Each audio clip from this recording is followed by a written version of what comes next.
Assalamualaikum warahmatullahi wabarakatuh. Perkenalkan, saya Christian Hendra Winata dengan NNP 204222105. Di sini saya sebagai moderator. Lalu di sebelah saya Monika Intan Jayanti dengan NRP 204222114 di sini untuk menyampaikan materi. Saya Adrian Yarti Manuel dengan NRP 2042221080 sebagai audiens. Saya Karis Makro Ismail saya NRP 20422210 sebagai operator. Jadi di sini saya mempersilahkan Monika untuk mempresentasikan tentang termografi. Oke, baik. Di sini adalah materi dari mata kuliah Predictive Maintenance, yaitu termografi. Next.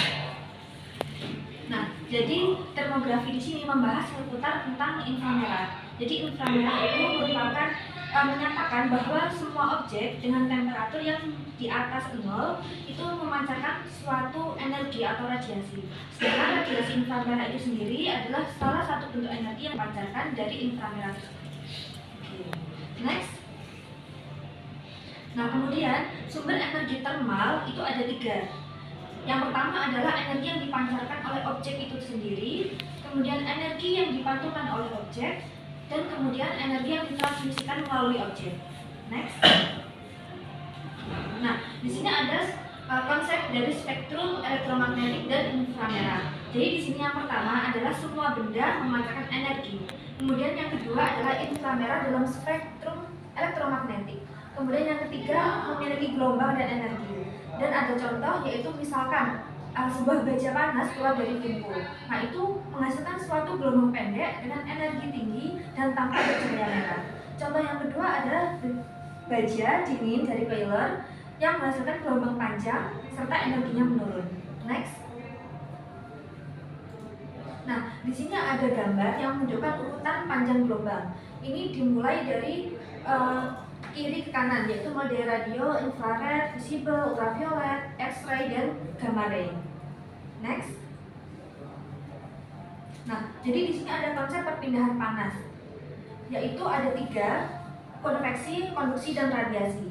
Konveksi merupakan perpindahan panas dari zat cair, kemudian konduksi perpindahan panas dari zat padat, dan radiasi dari cahaya.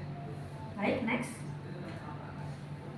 Nah, di sini dalam instrumentasi kita bisa mendeteksi beberapa benda yang untuk mengukur suhunya dengan menggunakan beberapa piranti instrumen. Yang pertama ada infrared thermometer, yang kedua ada lens scanners, dan yang ketiga ada thermal imager.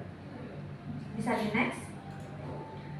Nah, di sini kita fokus kepada thermal imager.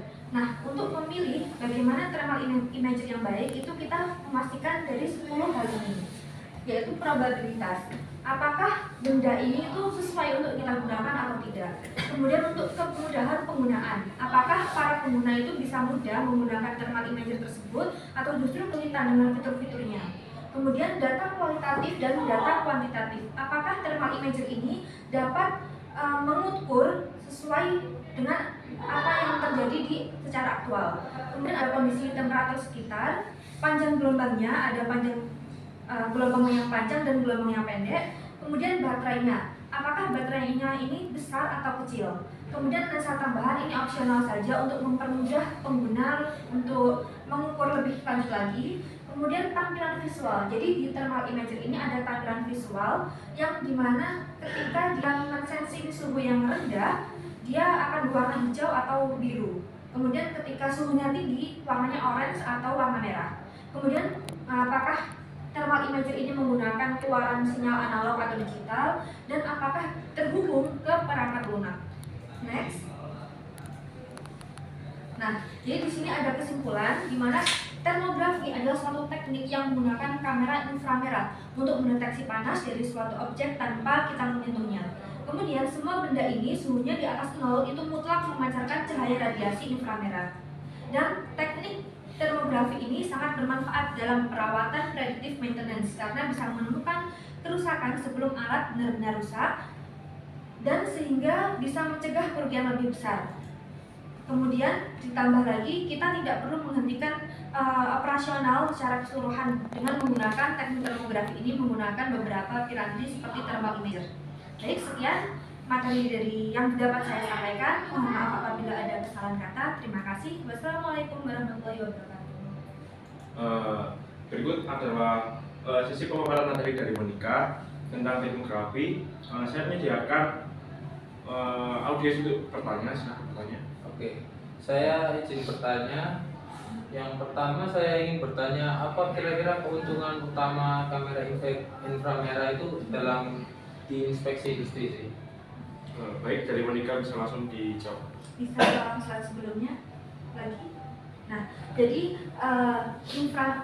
thermal imager ini dia mensensing inframerah. Nah, inframerahnya itu nanti akan dipancarkan melalui dari sensor yang terdapat di depannya itu. Nah, kemudian apa keuntungannya dalam bidang industri? Thermal imager ini salah satu contoh untuk mensensing inframerah, yaitu dia tidak menghentikan operasional secara langsung atau secara semuanya. Jadi kita bisa mensensing sekaligus operasional masih berjalan. Jadi kita tidak ada kerugian baik dalam pihak produksi dan lain sebagainya. Saya ada pertanyaan lagi. Yang kedua itu, kira-kira apa sih yang tindakan yang bisa kita lakukan kalau ada sambungan atau koneksi yang terhubung ke konduktor itu lebih panas saat inspeksi inframerah itu sendiri? Mungkin kita bisa mengecek lebih dahulu apakah memang ada kabel yang sudah tidak bisa atau ada kerusakan. Nah, apabila memang ada kerusakan yang dapat diperbaiki, kita akan memperbaiki. Kita bisa melakukan perbaikan, maintenance. Namun jika tidak bisa, kita harus mengganti atau ke corrective maintenance tersebut. Terima kasih. Apakah penjawab? Terima kasih. Berarti dapat disimpulkan bahwa dalam termografi ini merupakan metode yang memanfaatkan kamera inframerah untuk mengenali suhu panas dari suatu objek tanpa perlu menyentuhnya. Jadi di sini tuh dapat meningkatkan efisiensi kerugian dan meningkatkan efisiensinya, karena secara tidak langsung ini dalam inframerah ini kan harusnya itu ya nggak kayak komponen-komponen untuk mendeteksi panas langsung. Jadi sangat-sangat penting ya untuk industri pada proses ini. Mungkin sekian dari presentasi kali ini. Saya sebagai moderator dapat menutup. Mohon maaf jika ada salah kata. Wassalamualaikum warahmatullahi wabarakatuh.